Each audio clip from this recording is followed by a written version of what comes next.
Everyone, welcome in our YouTube channel physics tool. आप लोगों का हमारे इस चैनल में बहुत बहुत स्वागत है, अभिनंदन है। और मैं आशा करती हूँ कि हमारे वीडियोस आपको बहुत ज़्यादा पसंद आ रहे होंगे। और अगर पसंद आ रहे हैं तो आप हमें कमेंट करके बताते रहिए। और आपको हमारे जो सिद्धांत चल रहे हैं, इन सिद्धांत में थोड़ी भी समस्या है तो कमेंट करके ज़रूर बताएं, ताकि हम उस चीज़ को पूरा करने की कोशिश करें। और जहाँ तक मेरा ख्याल है कि मैं अपनी पूरी कोशिश करती हूँ कि आपको सिद्धांत अच्छी तरह से समझा सकूँ, और आई थिंक आपको समझ में आ रहे भी होंगे। ठीक है, अब देखिए कि जो हमारा सिद्धांत था जिसको हमने कल छोड़ दिया था, वो हमारा आधा हुआ था। केवल हमने उसकी डेफिनेशंस पढ़ी थी। हमारा था जीन पियाजे का संज्ञानात्मक आदिगम विकास का सिद्धांत। ठीक है, इसके अंतर्गत हमारा डेफिनेशन चला था, और उसमें जो बालक के विकास की अवस्थाएं थी, उन अवस्थाओं को हमने 4 भागों में बांटा था। ठीक है, और वो जो 4 भाग हैं, वो जो अवस्थाएं हैं, देखिए मैंने लिख दिया है संज्ञानात्मक विकास की अवस्थाएं। ये हमारी 4 अवस्थाएं, इन अवस्थाओं के अंतर्गत हम पाएंगे कि जब बच्चा जन्म लेता है और जन्म से लेकर के अंतिम 15-16 वर्ष तक उसके अंतर्गत उसकी जो संवेदनाएं हैं वो किस प्रकार से विकसित होती हैं। ठीक है, और किस प्रकार से बालक एकदम से अपने अंतर्गत बदलाव को परिवर्तन को महसूस करता है। ठीक है, तो आइए शुरू करते हैं आज का वीडियो। सबसे पहले हम इनको 4 अवस्थाओं को पढ़ेंगे, फिर 1 बाय 1 हम इनको एक एक को लेकर के डिस्क्रिप्शन से पढ़ेंगे, लिख करके पढ़ेंगे, ताकि हमें अच्छे से याद हो जाए। तो आइए शुरू करते हैं। पहला जो है हमारा संज्ञानात्मक विकास की अवस्थाओं में पहला है संवेदी या पेशीय गामक अवस्था। और ये जो अवस्था होती है वो जन्म से लेकर के 2 वर्ष तक पाई जाती है। यानी बच्चा जब जन्म लेता है और जब तक वो 2 साल का होता है, यानी लगभग वो 1-2 शब्दों को बोलता है, 1-2 अक्षरों को मिला करके कोई शब्द बोलता है। जब उसको धीरे धीरे भाषा आनी शुरू होती है, पूरी तरह से नहीं आती, शुरू होती है, वो इशारों को समझ सकता है, बुलाने पर आता है, हमारी कॉपी करता है, वो इसके अंतर्गत आएगा। 2 वर्ष तक का जो बच्चा है वो इसकी विकास की अवस्थाएं इसके अंतर्गत आएंगी। दूसरा है पूर्व संक्रियात्मक अवस्था, 2 से 7 वर्ष तक। ठीक है, पूर्व संक्रियात्मक अवस्था के अंतर्गत बालक जो है जब 2 वर्ष का पूरा हो जाता है और 7 वर्ष तक होता है, इसके बीच का काल इसके अंतर्गत आएगा। तीसरा है मूर्त संक्रियात्मक अवस्था। ठीक है, मूर्त संक्रियात्मक अवस्था के अंतर्गत 7 वर्ष से लेकर 11 वर्ष तक के बालक को माना गया है। उसके बाद है अंतिम है अमूर्त या औपचारिक संक्रियात्मक अवस्था। ठीक है, और इसका जो समय है, इसका जो काल है, वो 11 से लेकर के 15-16 वर्ष तक माना गया है। यानी लगभग जो बच्चा होता है वो इन वर्षों में अधिक बदलाव पाया जाता है उनके अंतर्गत। इसके बाद धीरे धीरे विकास होता है, और विकास इतनी मंद गति से होता है कि हमें पता भी नहीं चलता। लेकिन इन कालों में विकास जो है बहुत ही तेज गति से होता है, और जिसको हम फील भी कर सकते हैं, महसूस भी कर सकता है, बच्चा भी अपने अंदर फील कर सकता है। तो आइए एक एक करके हम इन अवस्थाओं को लिखते हैं। सबसे पहली अवस्था हम लिखते हैं, पहली हम लिखते हैं संवेदी पेशीय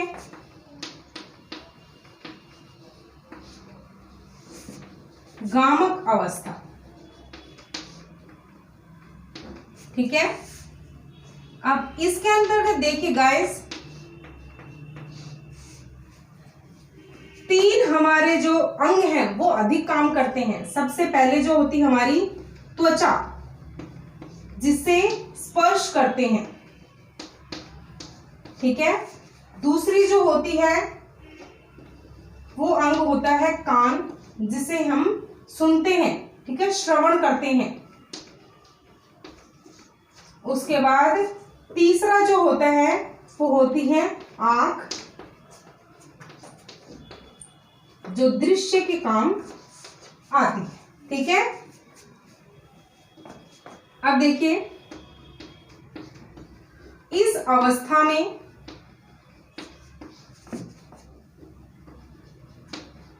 शिशु,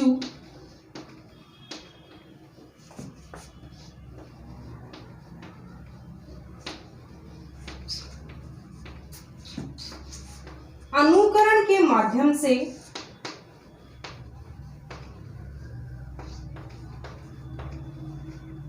सीखता है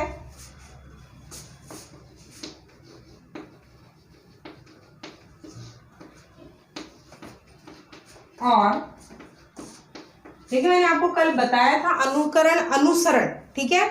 अनुकरण का अर्थ होता है किसी को देख करके सीखना और अनुसरण का अर्थ हो अपने आप अपने मन में कोई भी विचार आता है उसके अंतर्गत कार्य करना, ठीक है। और भाषा का विकास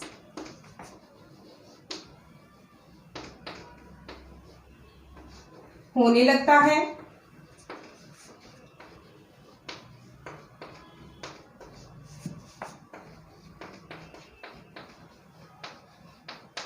जब शिशु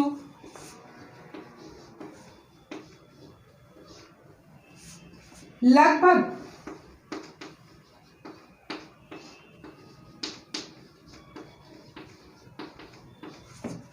2 वर्ष का होता है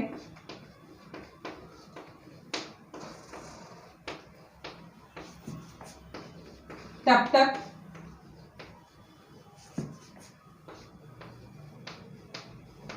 उसमें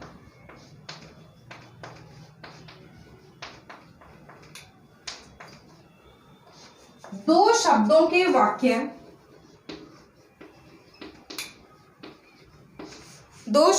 वाक्य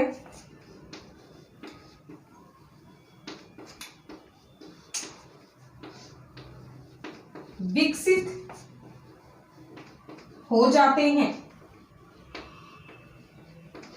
इस अवस्था में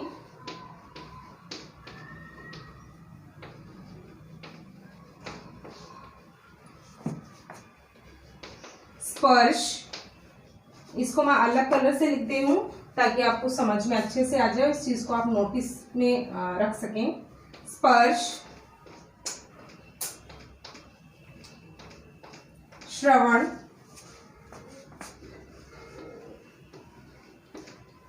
दृश्य,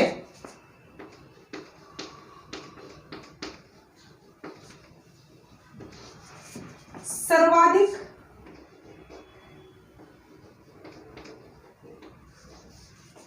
प्रभावशाली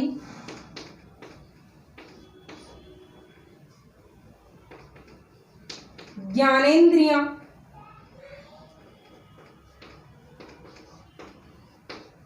गाइस, थोड़ी स्पेलिंग में थोड़ी मिस्टेक हो तो प्लीज करेक्ट कर लीजिए, क्योंकि मैंने आपको बता रखा है जिनसे ज्ञानेंद्रियां होती हैं, जिनसे प्राप्त संवेदनाओं, ठीक है, जिनसे प्राप्त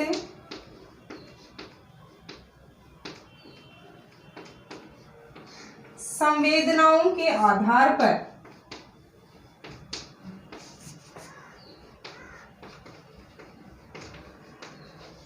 वह सीखता है। इस अवस्था को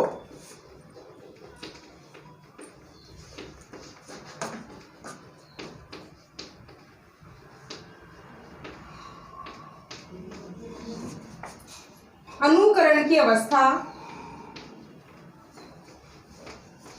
कहा जाता है।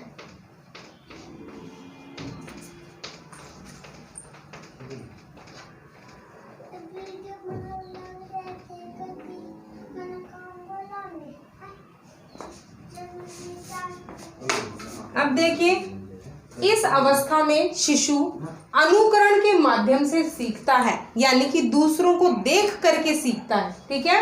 भाषा का विकास होने लगता है, यानी धीरे धीरे बच्चा जो है छोटे छोटे शब्दों को बोलने लगता है। जब शिशु लगभग 2 वर्ष का हो जाता है तब उसमें दो शब्दों के वाक्य विकसित हो जाते हैं। यानी छोटे छोटे मम्मा, पापा, नाना, दादा, इस प्रकार के जो शब्द, ये आप प्रैक्टिकली भी देख सकते हैं। आपके घर में भी कोई छोटा बच्चा हो, बुआ का, बहन का, भाई का, जो भी है आपके चाचा चाची का, तो उसमें आप पूर्ण रूप से आप उसको उसके पास रह करके आप इस चीज को अनुभव कर सकते हैं। ठीक है।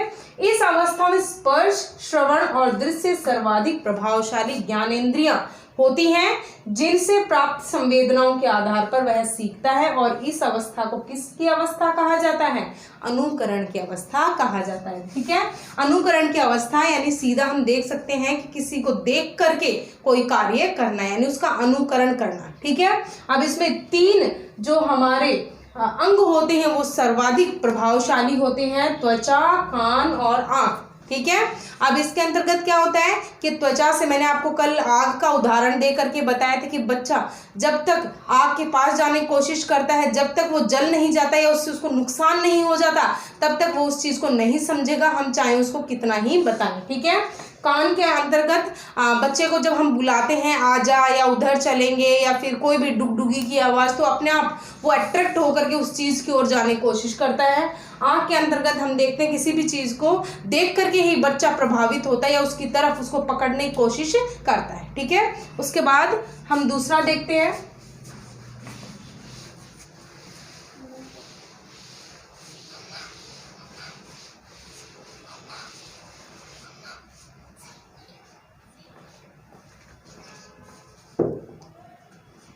दूसरा है हमारा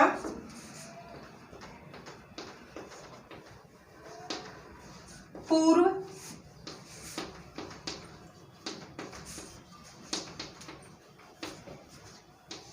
संक्रियात्मक अवस्था, जिसका काल माना गया है 2 से 7 वर्ष तक। ठीक है। अब देखिए,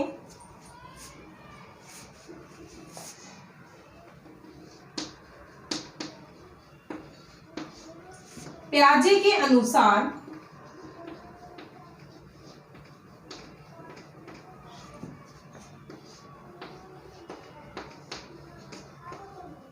लगभग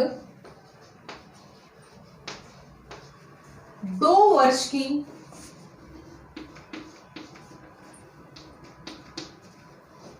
आयु में बालक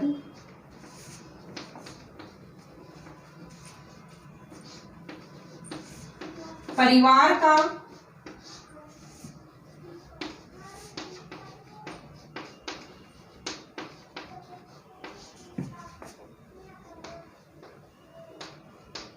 सक्रिय सदस्य बन जाता है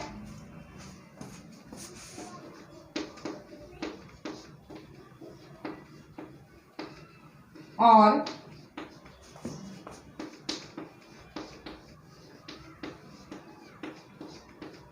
छोटे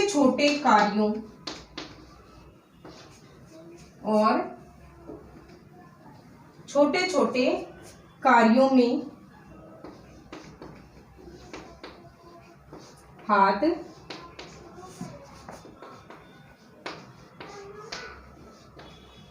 बटाने लग जाता है।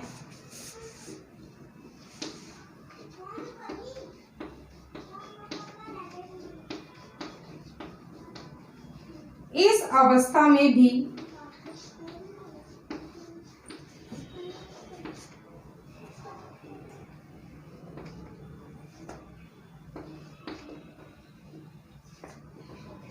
दो अलग अलग प्रकार के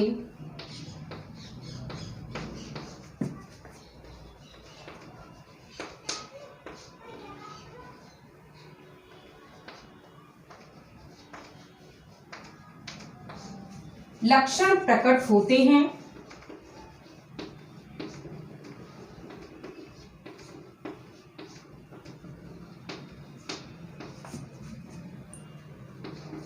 अतः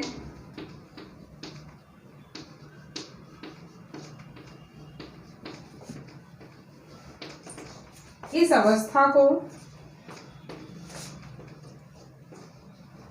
दो भागों में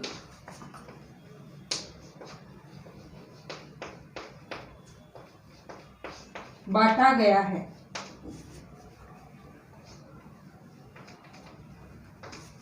पहला भाग है पूर्व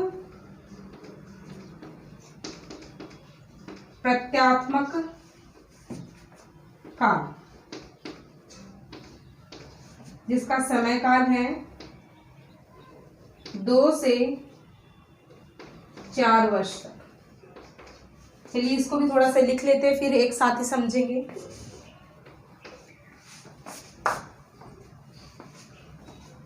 देखिए इसमें क्या है, यह काल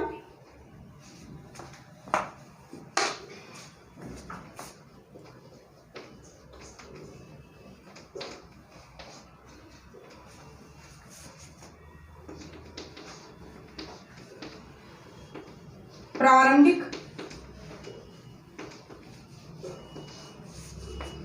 विचारों का काल है।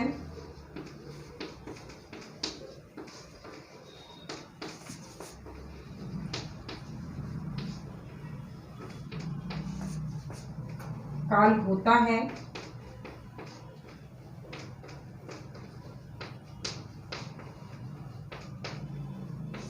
इस काल में बालक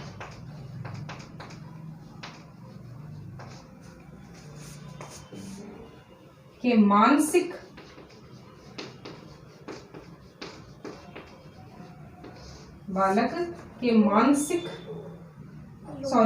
मस्तिष्क बालक के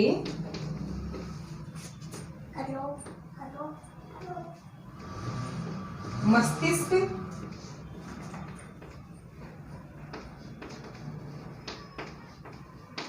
में छोटे छोटे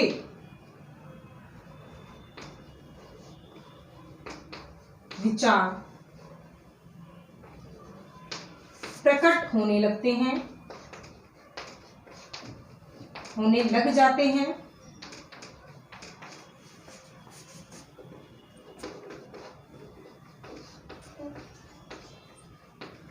जिसके कारण वह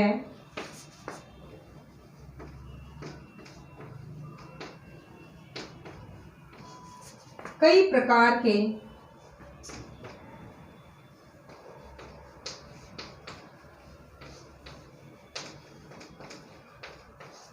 सवाल जवाब करता है। अतः इस काल को